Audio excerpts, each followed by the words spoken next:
Doctor doctor త్వరగా రండి. ఏమైంది? ఏంటి రక్తం అంతా? అదే డాక్టర్, మేము నడుచుకుంటూ వెళ్తుంటే అన్న చెరువు పక్కన గాయాలతో పడి ఉంటే హాస్పిటల్ పిలుచుకొచ్చినాం డాక్టర్. అంటే అతను ఎవరో తెలీదా మీకు? తెలియదు మేడం, మాకు ఈ అన్న ఎవరో. అయితే ఇదేదో యాక్సిడెంట్ కేసులా ఉంది. ఫస్ట్ పోలీసులకు ఇన్ఫార్మ్ చేయాలి. ఇన్ఫార్మ్ చేయకుండా ట్రీట్మెంట్ చేస్తే నాకు నా హాస్పిటల్కు ప్రాబ్లం అవుతుంది. పైగా అతను ఎవరో మీకు తెలియదు, అందుకే ట్రీట్మెంట్ చేయలేను. అయ్యో డాక్టర్, తను ఎవరో కాదు, మా బావే.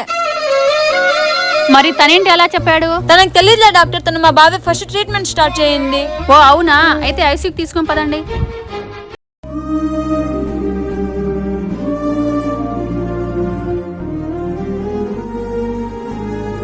అతను ఎవరు తెలియదు కదా మనకు, నువ్వెందుకు డాక్టర్తో బాగా అన్నావు? ఏమోరా, నాకు ఆ టైంలో అలానే అనిపించింది డాక్టర్ ట్రీట్మెంట్ చేయనంటే.